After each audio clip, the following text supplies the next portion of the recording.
My name's Kathleen Walker. I'm with New England Endurance Events, and this is the Falmouth Athletes Meeting, take two. Um, Last night we had a great athletes meeting. Lots of you joined, and then Kathleen forgot to record most of it. So we're going to do this again today. This is the short version, so lucky you. Um, I would like to start by sharing my screen. I will go through some of the changes that we have for this year. So that would be great for anyone who's done Falmouth in the past, but is just looking for what has changed. And then the next section will be people that are athletes or triathletes. You've done lots of races, but you haven't done Falmouth before. So then I'll go through that. And then the last part is all for new triathletes. So that new section will be not just what goes on for Falmouth, but other things that you should be aware of in your first triathlon. So having said all of that, let me go ahead and share my screen, and that way we can get going.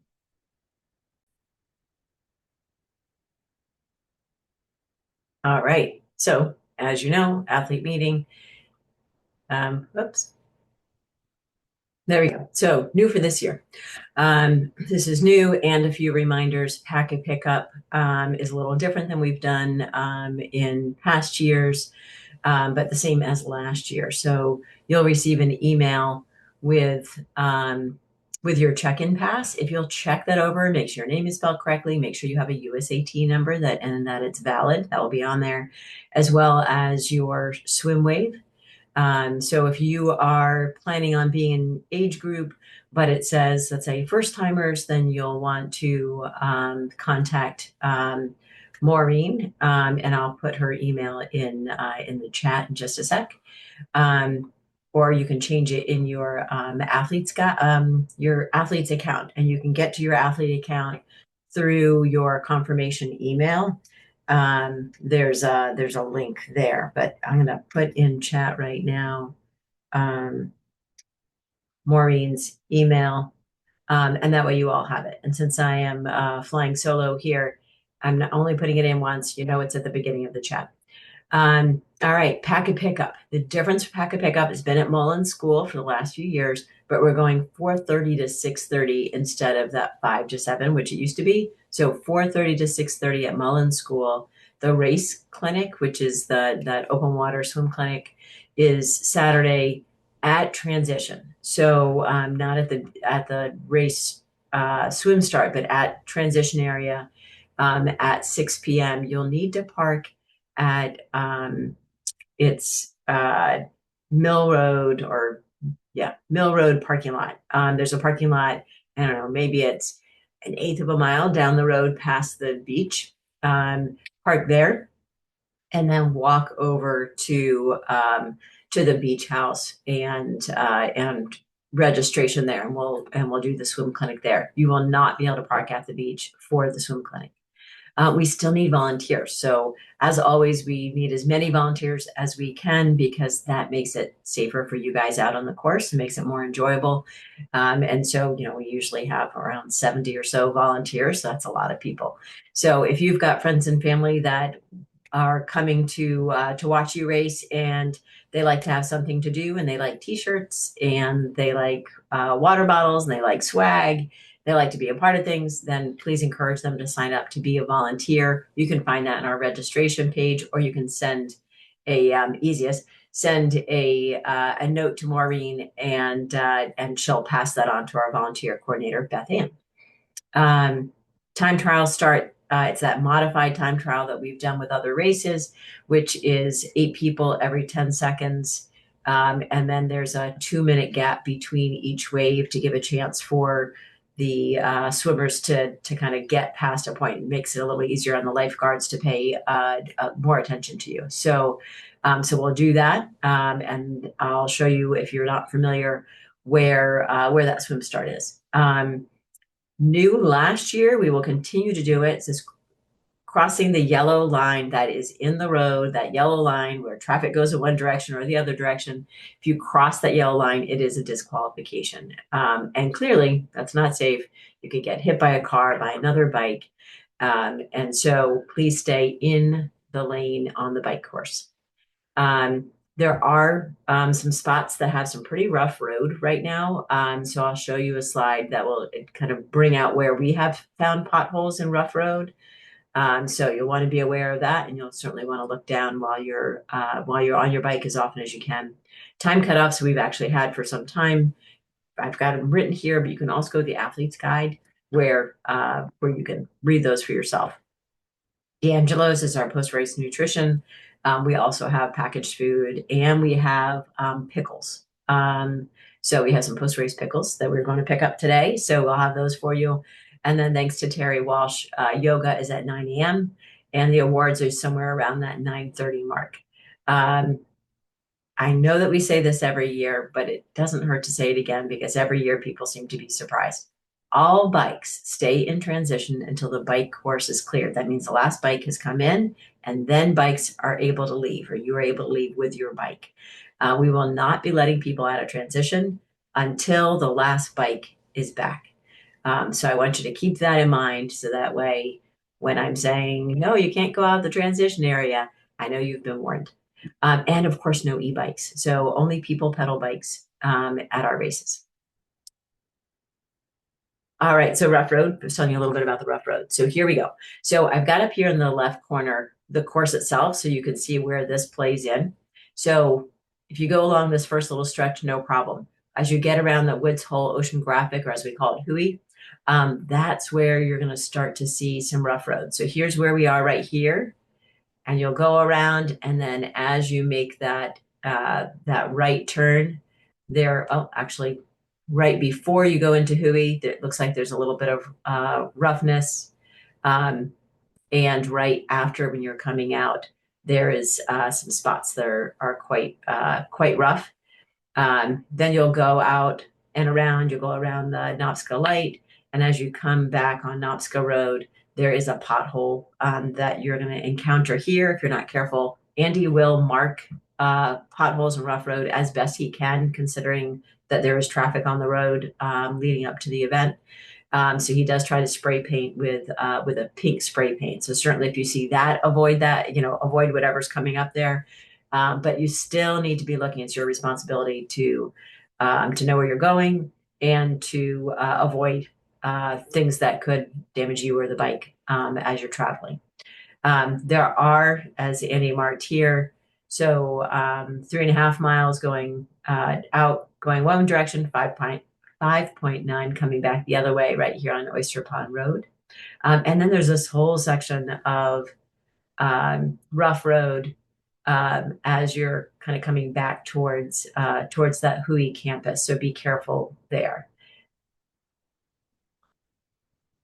All right. And then here's that whole course all together. So we talked about the rough road, and it ends up being from here to around here. We have alerted DPW, the Falmouth DPW, but there's only so much that they can do, to be able to fix all those potholes. Some of it is just they need to be replacing their road, which I'm sure that they have planned for some time. So we'll do the best we can there. And then there's that new run course. So here's where we're swimming in. Here's our transition. And then the new run course goes this way. So I will tell you all about that because we're really looking forward to it. So it is a lollipops. You're going to come out of transition. You're going to make a right, and you're going to go right. And then you're going to follow Clinton Ave, turns into Scranton Ave. And you're going to do 2 loops here, and then you're going to finish. So runners should always stay on the right side of the road. I know that's going with traffic, but we have police out there and everything else. You need to stay on the right side of the road. Here we go. A little more of a detail for you. So you're coming out of transition here, right? And you're going to make this turn. That's at that sharp turn on Surf Drive Road. You're going to go up. Here's your right. And you're on Clinton Ave, and you're going to keep going. And then as Clinton Ave turns into Scranton, there's like a big tall ship over here and all this. And you're going to keep going all the way up until you get to Marine Park. You're going to find a water stop there. So you'll get that water stop 2 times. You're going to turn onto Queen and then make that left here until you get to Lowry, and then swing. And you're going to do that again. So this is 2 loops. It's up to you to keep track of your loops.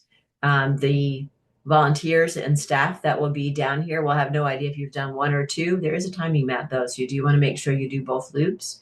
And two is not too hard to count even on race day. So, you'll be able to go, oh, got to do that one again, do it again, pass your water stop. And then when you finish, you're going to go ahead and make that right. And you'll come back down and over and back into transition. Because this is a new run course, although the town has been alerted, the residents have been alerted, the business owners have been alerted as well. It's still new. So just be alert as you're running to, be alert for somebody that might be pulling out of, a parking lot or a driveway because, oh, they forgot the run course has changed. So just kind of be aware of your surroundings there, and we'll do the best we can to make sure that you are as safe as possible. All right. So when we see that, that course, you saw it from outside of transition, and sorry, this isn't very clear. Let me see if I can. Oh, didn't help. Okay, so sorry, it's not clear. You're going to here's those ins and outs for the run right here. But let's start off with the swim. So swim is about a third of the mile down the road. You can either take the beach. If you want to take the road, you could do that too. And then you're going to turn right where that Mill Road parking lot was. If you went to the swim clinic the night before, it's that same parking lot. Right across the street is the swim start. So we'll do our swim. You'll swim across. You'll go right into transition here. And then just like you've done for anyone who's done this race before, in the past, you're going to go down that sidewalk. That turn into transition will be somewhere in this area. It might not be exactly halfway. It will probably be a little farther over, but not in the way of the runners that are going to the finish. So into transition, here's your bike in and out. So again, that's different from last year. You'll of course walk your bike out to the mount sign, off you go. And then when you come back, you're going to be walking your bike back into transition.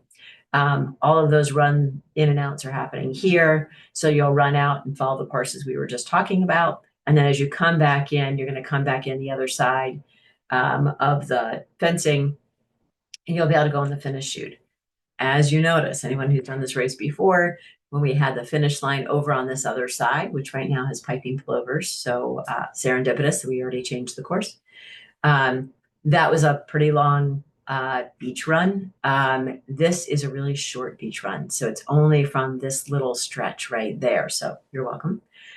You will be able to get back into transition from the corral. There will be a finish line corral, so that you'll get your finisher water bottle and give up your chip and all that stuff. You'll be able to get back into transition right here without having to go through all of the crowds of well-wishers and spectators.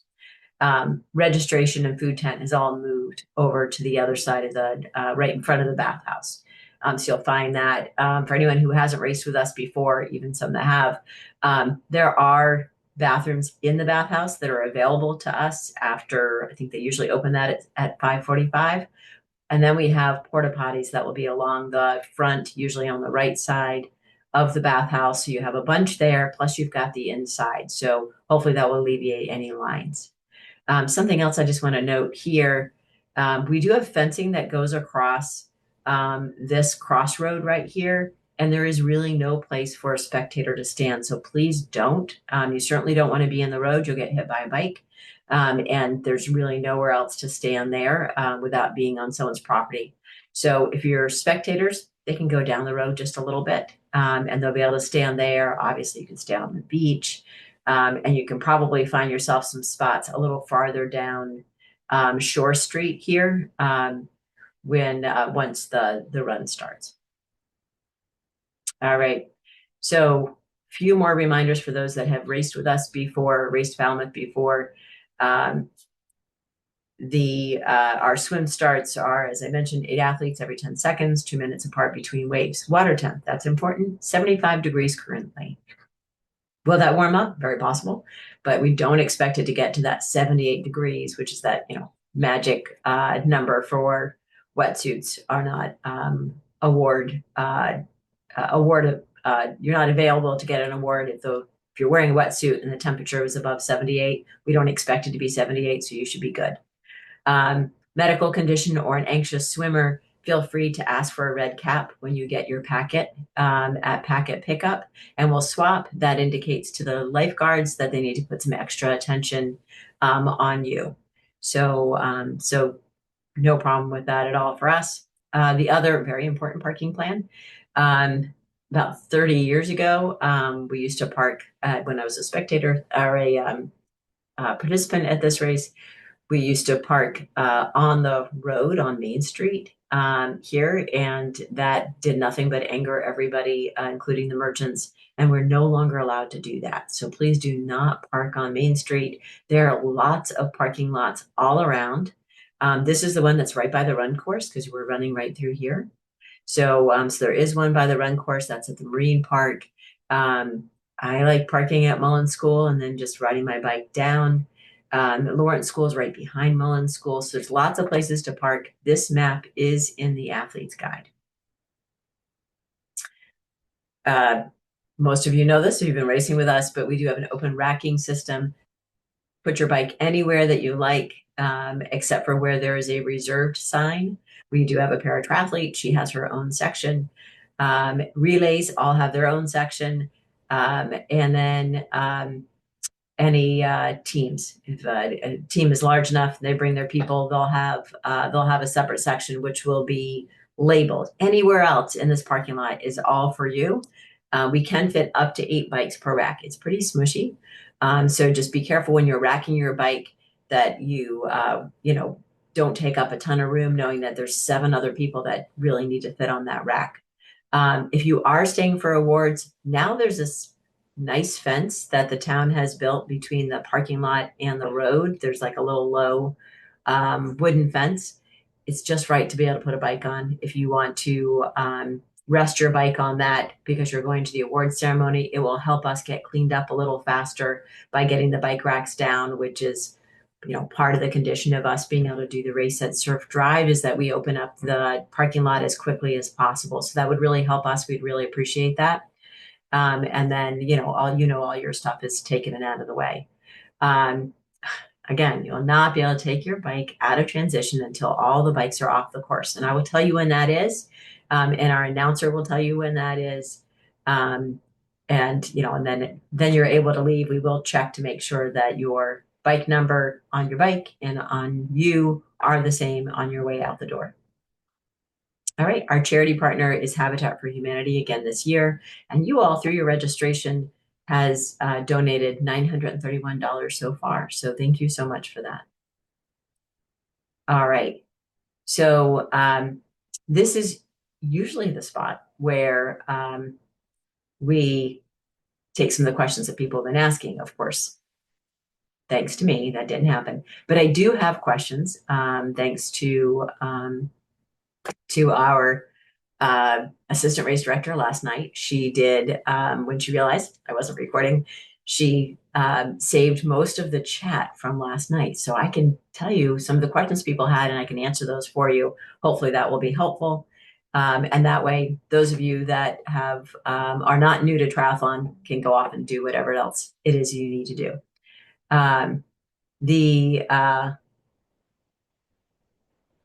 Let me see if I can.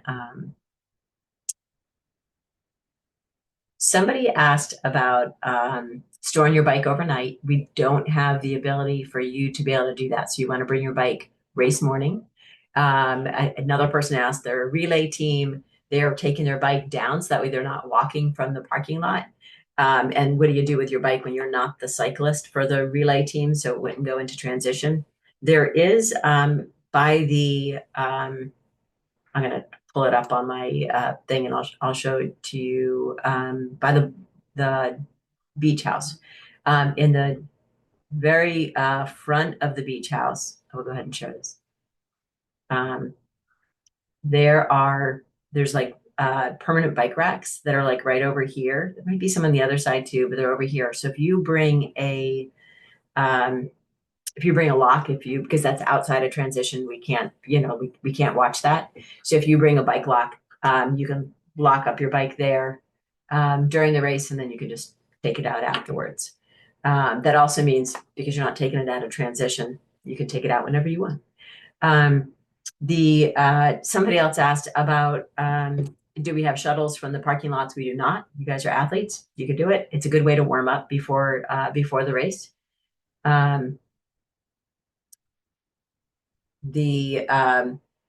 Someone asked about the run course. Is it closed to traffic? It is as close to traffic as we can make it.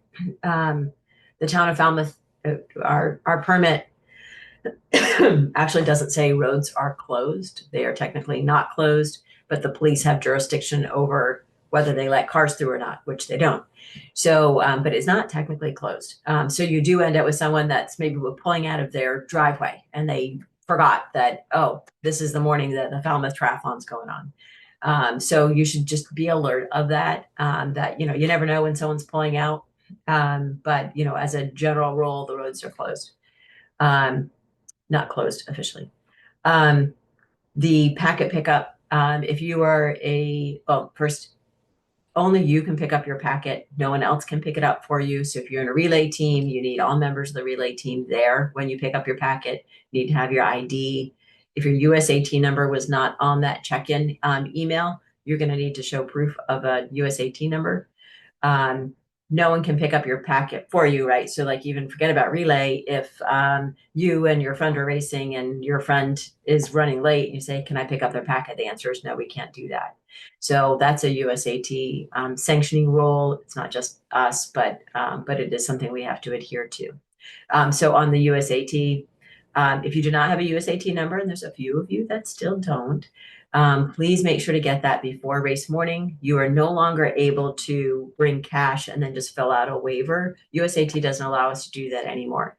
So whether you are at home or at the race site, you're going to have to go on your phone, use your credit card, and get that number, and then it electronically goes over to our system. So better to just do that at home. Otherwise, you're going to have to stand in the packet pickup line. Then they're going to tell you you don't have your USAT number, and then you're going to have to go over to the help desk and get it there, and it's just going to take you more time. So if you can do it when you're at home, that would be really great.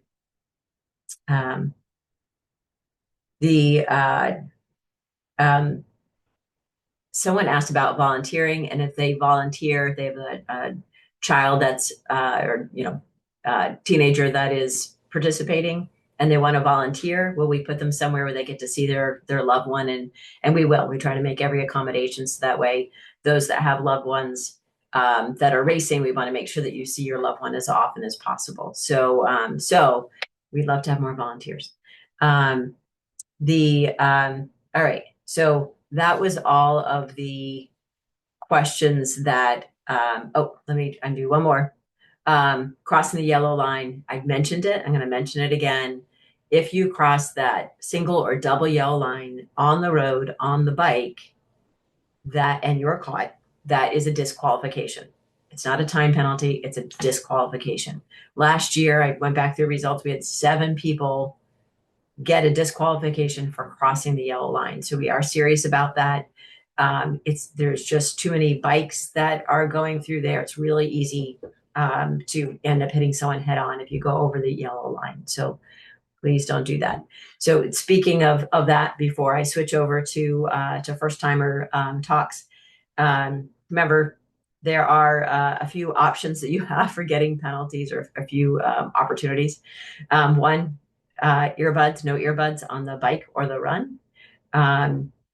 No drafting. You'll want to go to the athlete's guide. And I will put that in. Actually, the easiest way to get to the athlete's guide is through the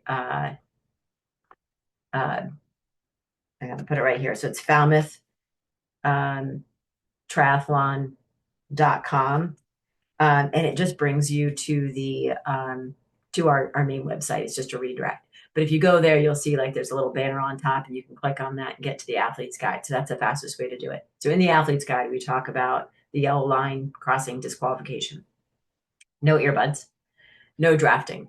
And the athlete's guide will tell you what drafting really means. How far is that? Like from the bike ahead of you, it's changed. actually changed twice in the last 2 years, and that's a USAT participation rule. So if you're drafting, if you're too close to the bike in front of you, you're benefiting from the draft that they're creating. So there is a drafting rule, and USAT has figured out that it's a little farther than they originally thought. So you'll want to look that over. It's a 2-minute penalty if you do that.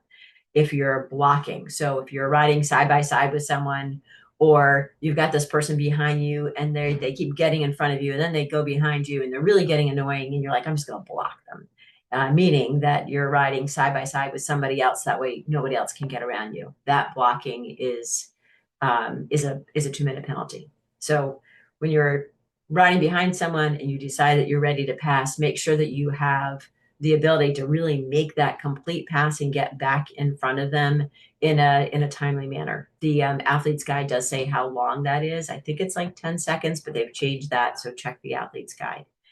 All right. So thank you for all of you that have joined us and are now leaving us, that have done Falmouth before, or are a longtime triathlete. You just needed all of the good quick stuff. So thank you very much for being on. And then we're going to switch over to those of you that are new to triathlon. So, oh, you know what? I'm actually going to back up a little bit. The couple other things I want to make sure for those of you that are still on after I just told you you could go. We talked about biking from the parking lots into transition. So that is different than most races. We also have C Sports that will be present before the race. So if you find that your tires, you need to blow up your tires more, you're having an issue with chain, what have you, or you need bar plugs. So when you go to check into transition, we're going to check your brakes, and we're going to make sure that your bike has bar plugs on your handlebars. If they don't, we're going to send you over to C Sports. So they'll have a tent there. They have all the basic stuff that is necessary. If you think that maybe you're going to need a new something that's going to cost money, please bring a little money so that way you could, so you can pay them for that. Bar plugs, they don't charge anything for. But C Sports will be present. And then I did tell you about the walk all the way down to the swim start, swim temperature, 75 degrees. Buoys will be on your left, and it is pretty close around the shore, but it's not always touchable. So that's usually a question. People say, can I touch? No, you can't. All right. So let me switch over to now new athletes. All right. So first, congratulations for doing your first or almost first triathlon. I'm going to back up my presentation here because I kind of ran through it with other people. I want to make sure that you're aware. So first thing, I just mentioned something about checking your brakes and your bar plugs. So this is what happens. You go into transition. We've got volunteers here. They're going to check to make sure your brakes are working efficiently and that you have, right here's a bar plug. So we want to make sure there's a plug on that, because if it's just a round hole and you were to crash on your bike, that could impale your abdomen. It's not great. So once we put a plug there, it's less likely for that to happen. If you don't have a bar plug, and you're seeing this today on Wednesday, then go to your local store, bike store. They'll be able to buy some bike plugs. If you don't notice it until race morning, C Sports is going to be there and they'll have some. Of course, no e-bikes, even if there's no battery in it, no e-bikes. It is pedal only. All right. And then I mentioned that you walk down to the swim start. It's a nice little walk, and it only takes 5 minutes or so to walk down. So just plan ahead in transition, knowing that you're going to have to walk all the way down to the swim start. But you see, here's everybody going. You can either walk on the beach or you can walk on the road. It's up to you, but the swim start will be between a quarter and a third of a mile down the road. Swim buoys will stay to your left. Now, if you're a new triathlete, this is usually where people panic. So these guys are coming. They just started. They're just in that first leg to the first buoy here, And this is the spot right around here that people go, oh, this is over my head. I'm in a race and I'm in water. So it's like all those things run through your head. And it usually causes a bit of anxiety, particularly if you're wearing a wetsuit. And as you see here, the water was warm enough that, most people weren't wearing a wetsuit. And it seems like that might be the case. Um, that might be the case this year. If you've been practicing with a wetsuit and you want to wear it, that's great. If you have not been practicing with a wetsuit, please don't wear it. Um, Wetsuits are fit very snugly, particularly around your neck. And every race, there's high anxiety when you start the race. I mean, even if you've done 20 of them, people still, you're thinking like, oh my God, I got a race going on. So that wetsuit causes, like makes it a lot harder for you to breathe, which is already hard because you're anxious getting started. And then you start swimming. And usually you start off too fast. Most people, they start off, they want to keep up with everyone that's around them.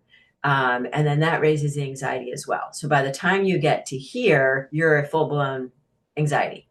And usually those people that are a little more anxious in the water, or just aren't like born swimmers, then that's usually the spot where you stop and you're like, oh, wait a minute. We usually have lifeguards, and the lifeguard's probably just out of this picture, but there's normally lifeguards like a lifeguard around here. There's gonna be a lifeguard over there. It looks like we've got a boat over here.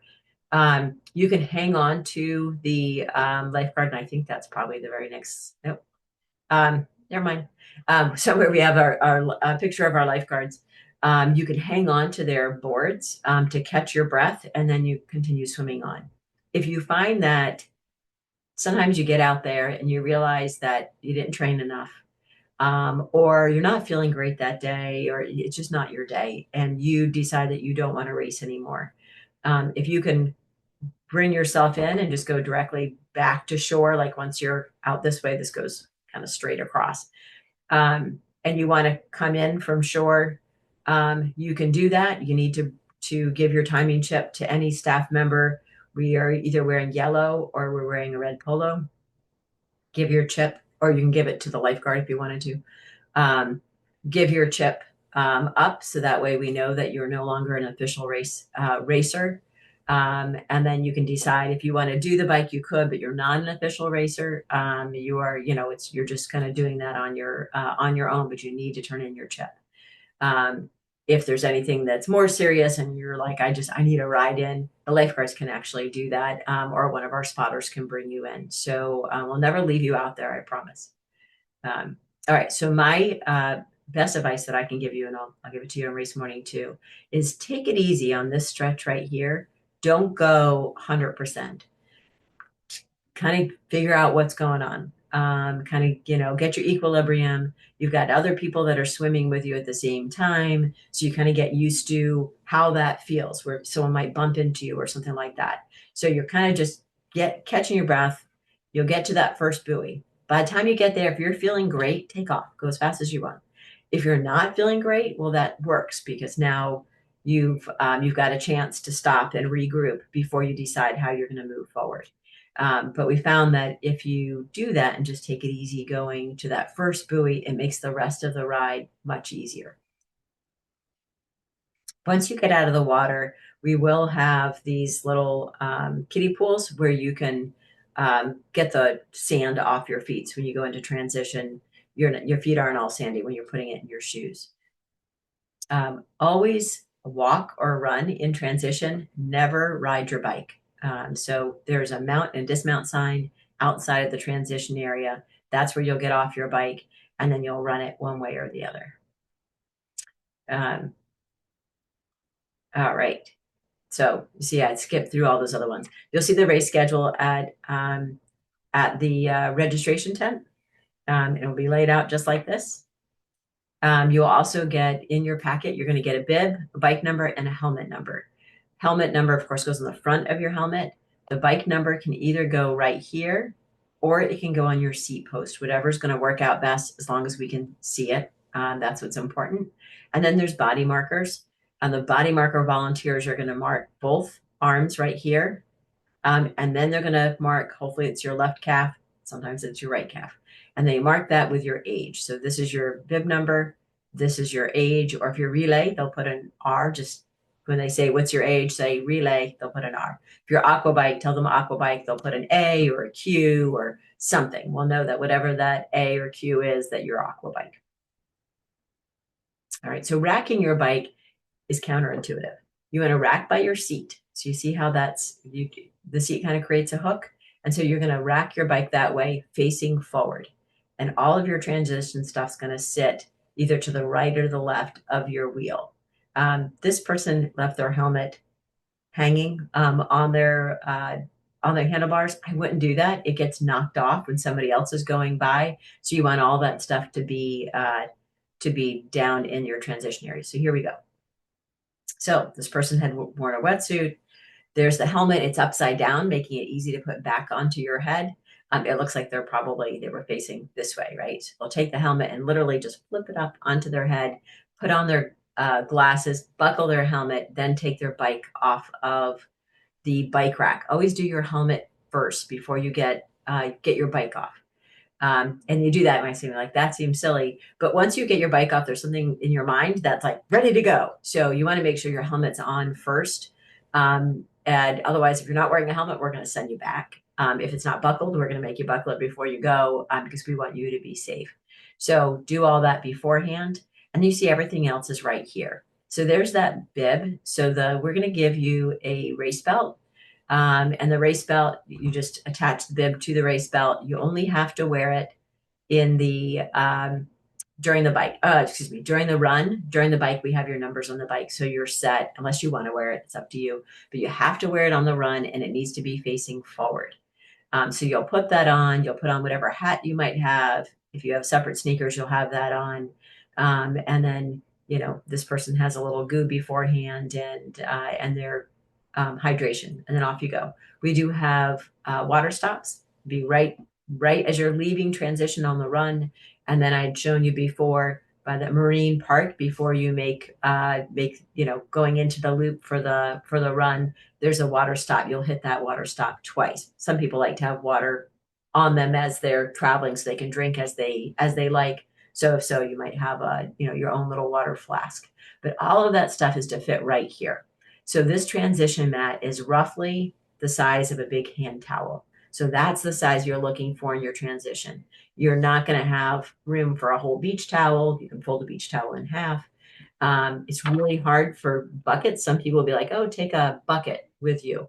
Buckets get kicked and tripped over, sometimes by you, or sometimes by somebody else, and you ruin their race because you brought a bucket. So if you can leave the bucket at home and just bring something for you for a transition, I tend to bring another little hand towel and an extra water bottle. I'll use the water bottle to squirt my feet to get the sand off instead of using those kiddie pools.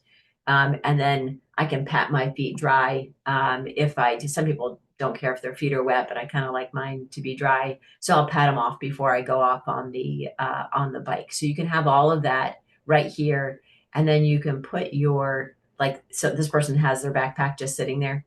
But if you put the backpack down here, kind of like right under your bike, it's a spot that no one else, it's not going to be in the way of anybody else. It's not going to get kicked or moved around, and it's out of your way as well. So that's usually the best place to put put all of your other stuff that you're not using directly on during the race.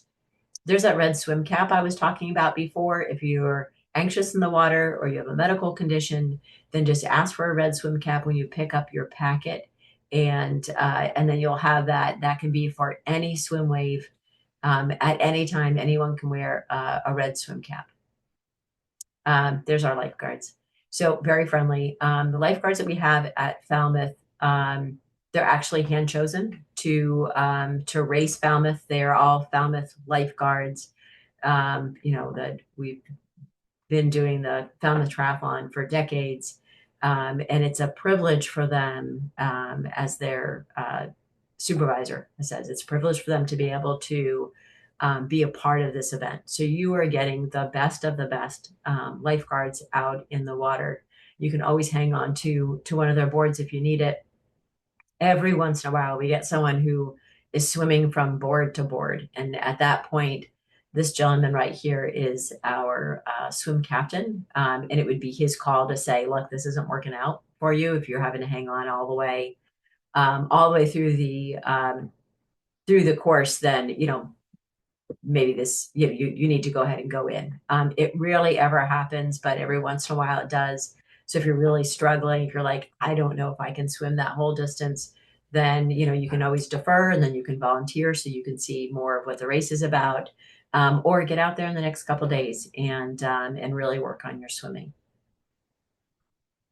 This is the swim exit arch, so the swim finish arch. So you see everyone back way out here. You see them swimming, and then they're going to come in and they're going to run along the beach, and they're going to go into transition, which I'd shown you before. There's usually lots of people there cheering you on, and that big arch makes it easy for you to spot it in the water. So you're going to come in right here, and then you'll run along the sidewalk and go in where you're told to, and then get your bike. One of the questions that came up was, how do I find, like, when we've got 700 people out in this transition area and lots of bikes, how do I find my bike?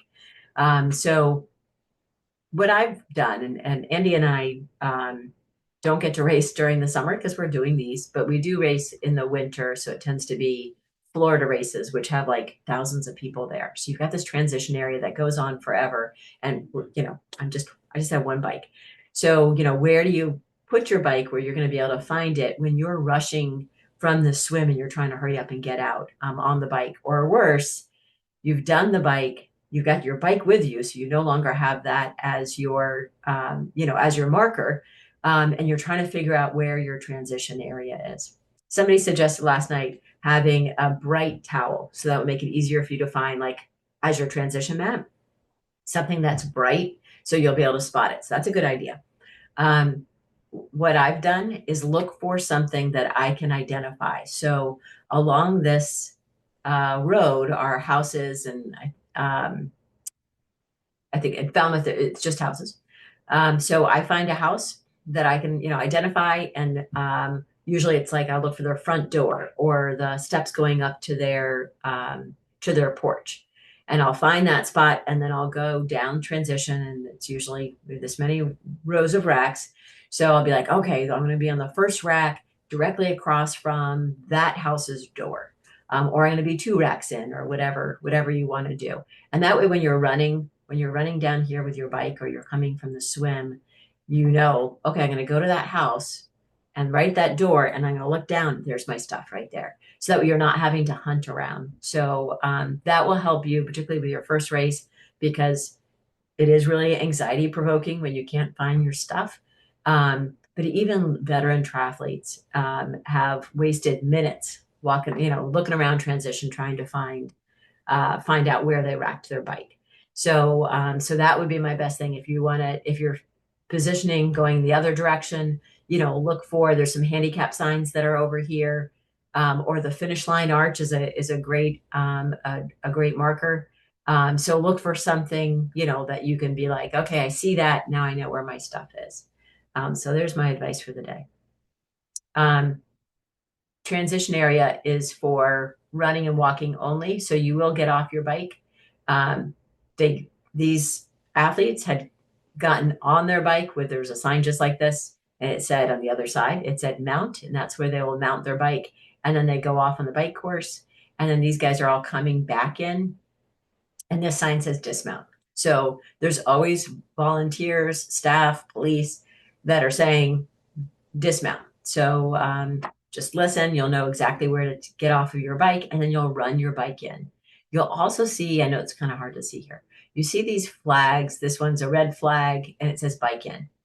All of our in flags, you're coming into transition, are red. All of our out flags, run out, bike out, are all green. So when you're in transition, sometimes you get there and you're like, wait, where am I going? Look for the flag corresponding to what it is that you're doing at the time. And there we go, bike in, bike out, walk, don't ride. And there's the finish line. So there you go. So I am going to go off of the share. And there was a few other questions that people asked in this new triathlete section. So let me see if I can we have a number of them from last night. So I'm gonna so I'll run through those so that way you guys can benefit from that as well.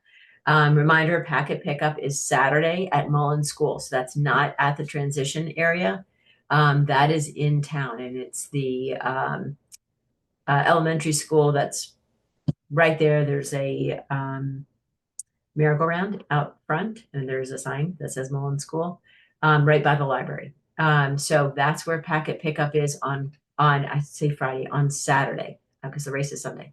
So Saturday, 4:30 to 6:30, you'll get your packet there. If you're in town, you're able to get it on Saturday. It really saves a ton of time for you, makes it a little easier race morning. If you can't, not a problem. Race morning, packet pickup and transition area opens at 5:30. It's only 5:30 to 6:30. So you want to make sure that you get there early. And that's another thing that I've noticed lately in the last year or so is that particularly new triathletes, because they haven't been able to figure out how long it really takes to get ready for the race. In your mind, you might think, oh, I only need 15 minutes, but it always takes longer. So you want to get there at least 45 minutes before transition area closes, which is 6:45.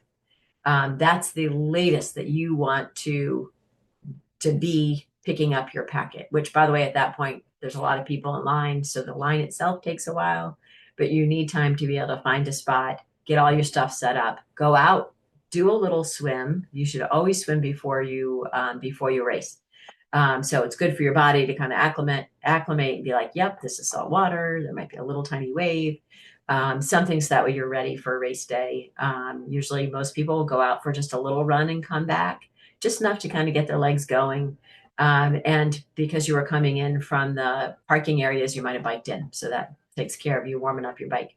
But you do want to get there in time to be able to get all of that stuff done. I start doing announcements at 6:30. And then transition closes at 6:45, and then we all head down to the beach.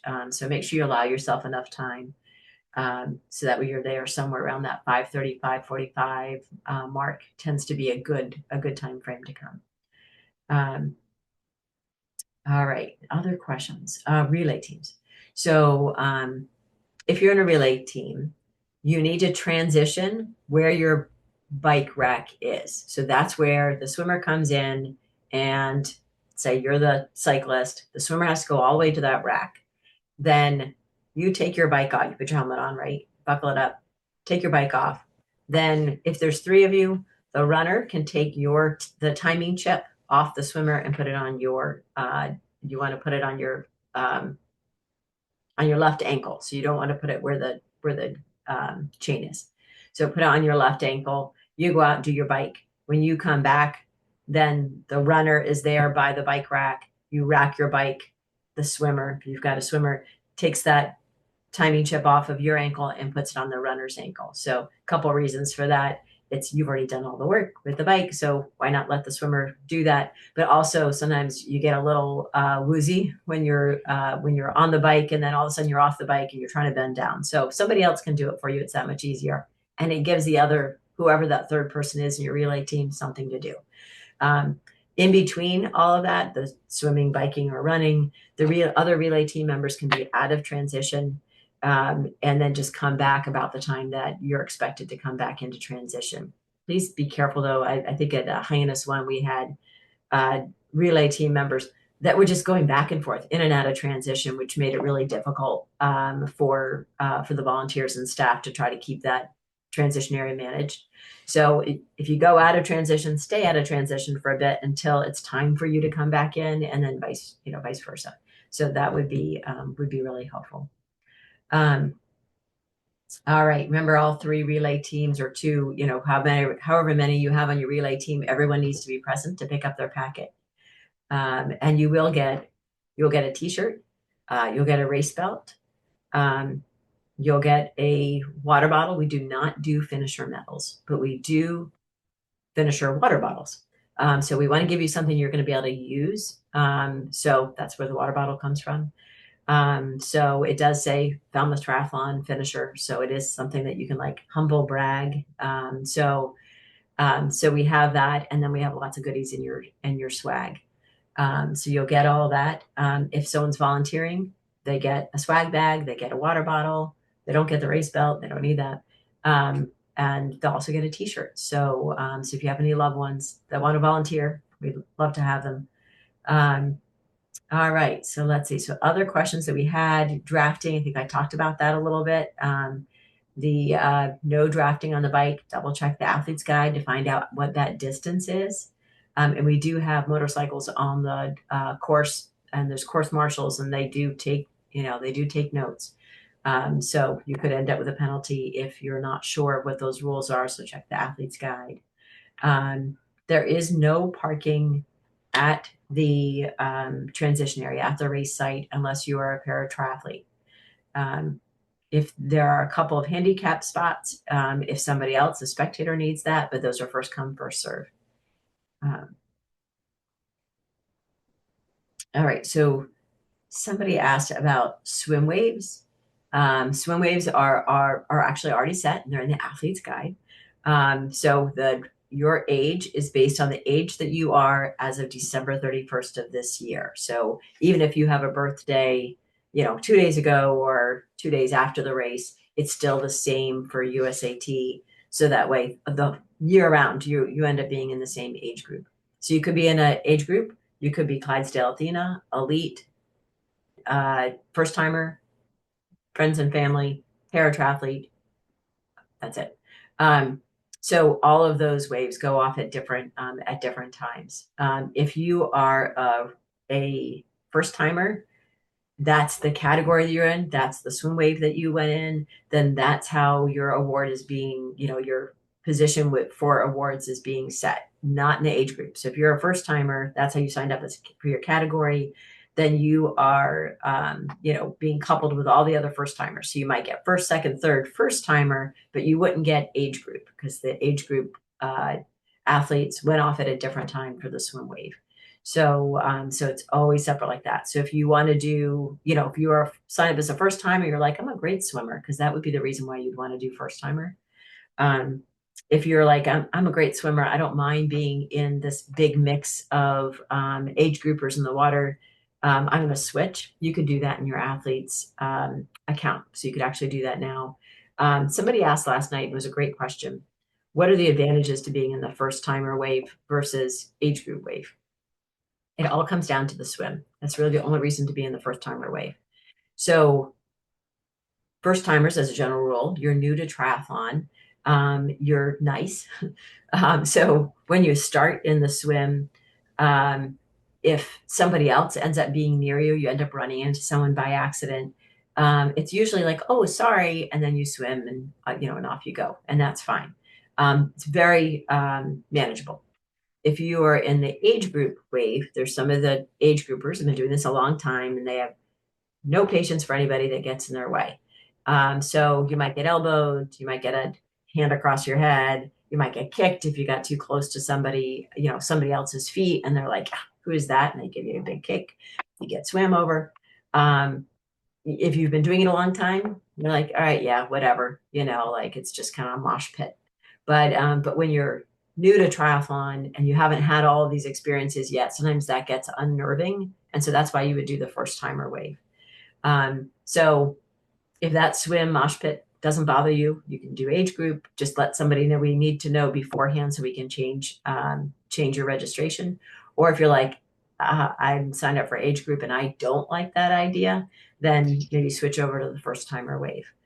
So all that can be done through your athlete account, or remember I put Maureen's email in the chat, so you can contact her if you're having trouble changing that within your account.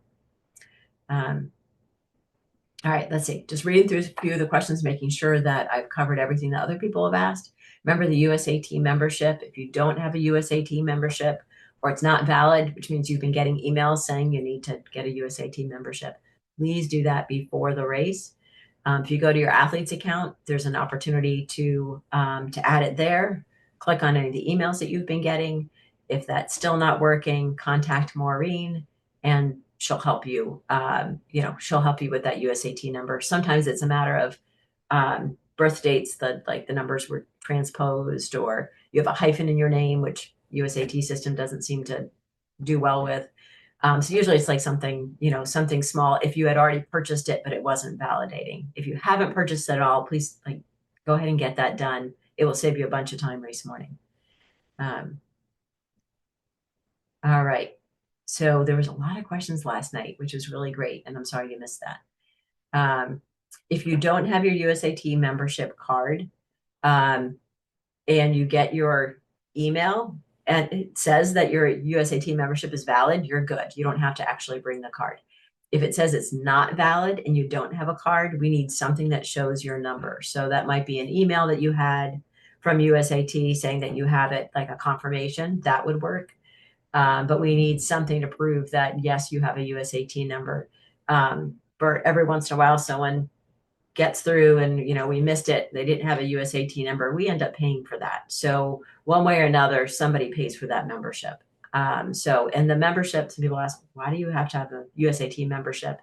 It, for you as an athlete, it provides a supplemental health insurance, like an accident insurance. So beyond your own health insurance, it covers it just in case you were to get get a crash on the bike, let's say. Then it helps you with those medical expenses. So that's the big reason for you to have it. For us, it gives us event insurance. So that's really important to us. So either way, you have to have it. There's no way around it. You can't race unless you have it. All right. And then bike racks, we talked about rack anywhere you want, unless there's a sign. Everyone has to wear a timing chip, and that should be on your left ankle. If for some reason you lose your timing chip in the water, every once in a while, someone's timing chip comes off in the water, or it comes off like you take off your wetsuit and it comes off, you didn't realize it. If you go to the timing tent and let them know, he's got a blue tent, he'll be right there by transition. His name's Jason, just let Jason know that you've lost your chip, and then he can help you with that. The Sorry, a lot of questions about USAT, but I think we just covered that. So somebody else asked about the newbie wave, like, where are you? I mean, you can see it in the athlete's guide, but we always put we call them a newbie. It's just a USAT thing. First timer wave is always at the back, and that way you don't have anyone else, like age groupers, swimming through all these people that this is your first race. So you're always at the back of the swim starts, which means you're on the beach for a while. So bring some extra water with you. And then if you're done with that water, you can bring it over to me. You'll see exactly where I am. I'm very obvious. Leave any of your trash over by me. That will make it easier for me. I appreciate that, because then I'll collect that stuff and throw it away. If you bring something with you, some people will bring flip-flops because they were walking on the beach. Put that over by leave it by me, or by the lifeguard chair. And then we'll collect those and we'll bring them over to the usually the help desk, or the timer, or the announcer. Either way, the announcer will say, hey, we got stuff, and he'll tell you where it is. So any of that, have something there on the beach, because you're there for a while. You won't be able to get into transition. Once transition closes, you can't go back there until after you've swum around. So if you'll keep that in mind. Swim waves we talked about. Family volunteers, we love them. Spectators, there's lots of room on the beach that you'll be able to see your swimmer. So you can actually walk about the pace that most people swim. So you'll be able to actually walk all the way down the beach until you get to the swim exit. So that would be nice to be able to see them there. And because we've changed the way the run is and that whole position, you'll be able to actually walk out towards the road to be able to see them on the bike. So there's lots of opportunities for your loved ones to be able to see you. Please don't bring dogs, though, particularly because there's piping plovers right now at the beach, which is like absolutely no dogs, because we don't want dogs eating the little chickies. So please leave your pups at home. And that was it. I think that I've covered all the questions that people had asked. We went through a whole bunch of stuff. If you need to, you can always rewind and get any other information. If you have something that wasn't covered here, please send, you can send me a note or you can send a note to Maureen. I'm going to put my email in the chat as well. Actually, I'm really hoping you guys can see the chat when, like again, when we're recording. So I'll tell you again then, just in case. Maureen's email is maureen@neeevents.com. My email, Kathleen with a K at neeevents.com. If you want to get to the athlete's guide and you couldn't find your email, it is go to falmouthtriathlon.com. It will bring you to the Falmouth page, which will have the link to the athlete's guide right on top. So thank you guys so much for listening to me, particularly all the way through this. And we look forward to seeing you on Sunday. Thanks.